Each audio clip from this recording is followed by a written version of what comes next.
pendeta, betul-betul pendeta. Istrinya apa? Ya ibu pendeta tuh. Ya, masih satu rumah, tapi hatinya sudah jauh. Dunianya sudah beda-beda sendiri. Satu ngerjakan ini, satu ngerjakan itu. Jadi rumah ya ketemu ya, mungkin makan bersama masih gitu-gitu. Cuma hatinya sudah jauh. Sudah dunia kan. Satu hari saya dikasih tahu. Jadi kalau ini pergi kemana ya cuek aja, nggak tahu kemana. Yang ini pelayanan kemana ya nggak tahu aja kemana. Terserah masing-masing gitu. Satu hari ini teman saya ngomong sendiri pada saya, luar biasa Pak. Satu hari bisa dalam pesawat yang sama dan tidak tahu satu dengan yang lain. Suami istri, hamba Tuhan. Kalau bisa nggak? Suami istri, hamba Tuhan bisa masuk pesawat yang sama, terbang bersama tanpa tahu bahwa suaminya di situ atau istrinya di situ. Itu kan berarti itu kita lebih baik kan? Ya, tapi itu bisa terjadi kenapa? Oleh karena kuasa gelap itu kadang-kadang sudah menggelapkan. Nanti mungkin teologianya akan berubah begini. Yang penting nanti di surga tidak ada suami, tidak ada istri, masing-masing hidup seperti malaikat, bertanggung jawab sendiri-sendiri. Jadi saya mau bertanggung jawab sendiri-sendiri sekarang. Pokoknya saya hidup sungguh melayani Tuhan dengan sebaik-baiknya. Masing-masing mungkin akan ngomong gitu. Lupa bahwa suami istri itu harus dari waktu ke waktu sehati. Kan gitu. Itu jadi kadang-kadang itu setan itu betul kurang ajar. Ya, yang saya lihat terus terang begini, ya, ada orang-orang, ya, jalan kita ini kan jalan yang lurus, harus bersama Tuhan, lurus. Setan maunya gimana? Itu tadi, kalau ke kanan dipojokkan ke kanan, keluar ke kanan, kalau jalannya kiri diplesetkan ke kiri, gitu. Kalau terlalu aktif, sampai aktif sekali mendahului Tuhan, Raja Saul, ya toh, nabinya belum datang, imamnya belum datang, ya sudahlah, nyalakan aja sendiri. Ini sudah mau perang gimana? Dia terlambat. Ya, itu namanya mendahului Tuhan. Tapi kalau tidak, ya toh, Tuhan sudah jalan, Tuhan sudah suruh, ketakutan tidak mau. Orang Israel itu juga tidak boleh. Pasif tidak boleh, terlalu aktif juga tidak boleh. Nah, kita ini dipanggil oleh Tuhan untuk supaya kita ini jalan beserta bersama Dia. Perisai iman dan pedang roh itu firman. Jadi mesti ini tidak ada excuse. Ya, apakah Anda buta huruf sekalipun atau buta mata sekalipun, semua orang harus belajar firman.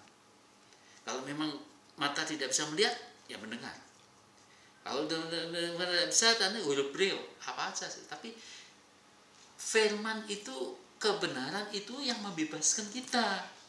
Tapi firman kebenaran itu hanya bisa membebaskan kita, yaitu kebenaran yang kita pelajari dan masuk di hati, baru membebaskan.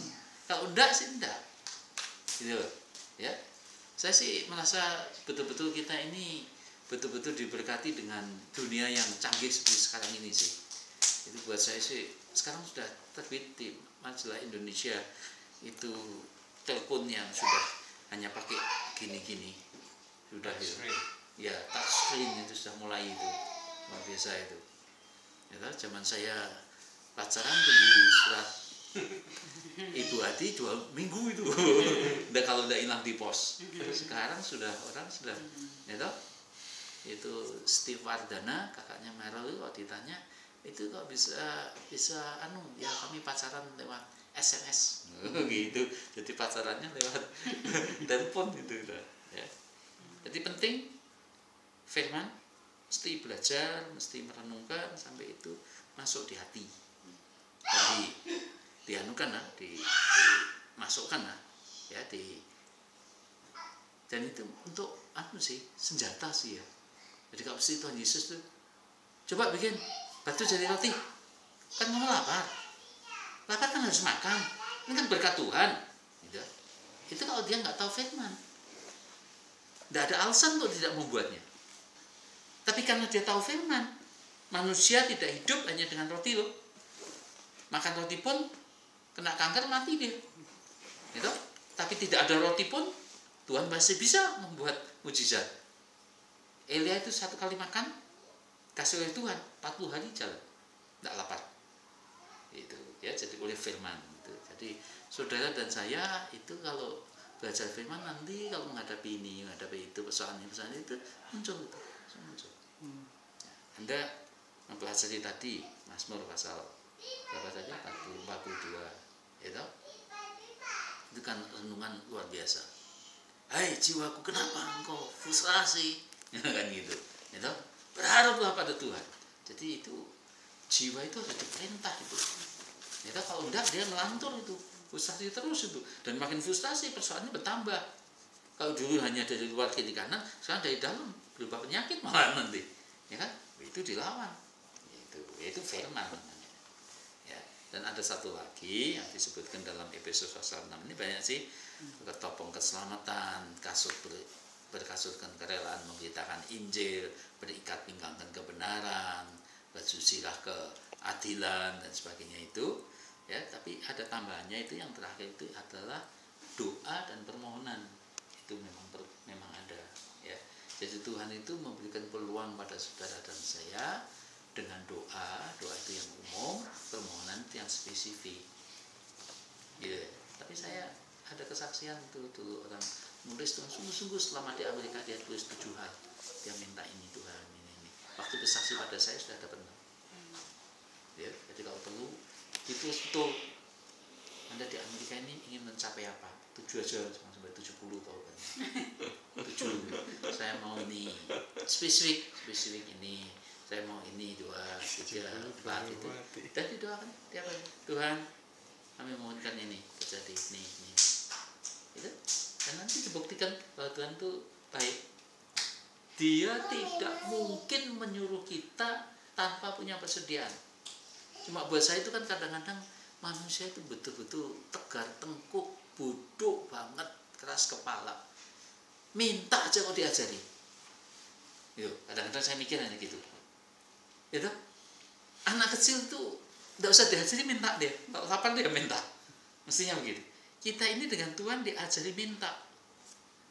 Sebab apa? Sebab karena manusia jatuh dosa, itu tidak bisa melihat hati Bapa yang sangat memperhatikan dan mengasihi kita. Tidak bisa melihat jelas. Kita merasanya Tuhan itu kadang-kadang malah, Tuhan kalau nggak dikasih ini dia tidak ngasih apa-apa. Jadi merasanya kita itu Tuhan itu agak pelit gitu. Padahal sama sekali itu tidak ada. Ya toh? Anak istri saya hari ini minta, saya kasih sih. Tidak minta aja saya kasih semua. itu buat saya sudah aksioma. Jadi kalau misalnya sampai ada seorang suami senang-senang beli mobil sendiri, ya istrinya mana anak kasih mobil yang tua gitu, buat saya aneh sekali itu. Kita sebagai suami-suami mesti kita ingin ya kebahagiaan istri dan anak-anak kita, gitu. Nah, Tuhan itu begitu. Tuhan itu sudah 100%. Bagaimana ini Debbie, Harry, Pak Yus, Pak Adi, semua kita ini bisa mendapat berkat penuh itu sudah hati Tuhan. Ya, tinggal kitanya ini belajar untuk percaya, beriman untuk minta pada Dia. Gitu. Mesti begitu sih. Dan nanti sampai hati kita itu harus sampai puas. Ya, saya percaya hati kita itu diminta sama Tuhan sampai puas. Sebab kalau kita tidak puas betul, sulit untuk menjadi saksi. Kalau menjadi saksi hanya lip service nanti. Kalau mau jujur sih mestinya berkata, emang Tuhan tuh misterius, hidup kok gini terus. Katanya baik, cuma nggak ngerti lah saya. Nanti kesaksiannya jujurnya begitu nanti. Tapi mestinya kan enggak. Mestinya kan kita ini konsentrasi memang apa yang Tuhan sudah anugerahkan itu, lalu kita merasa dipuaskan oleh Tuhan, kita ini bersaksi, mengucap syukur kepada Tuhan, supaya orang-orang lain juga menerima berkat yang sama dengan yang Tuhan berkatkan atas hidup kita. Gitu sih.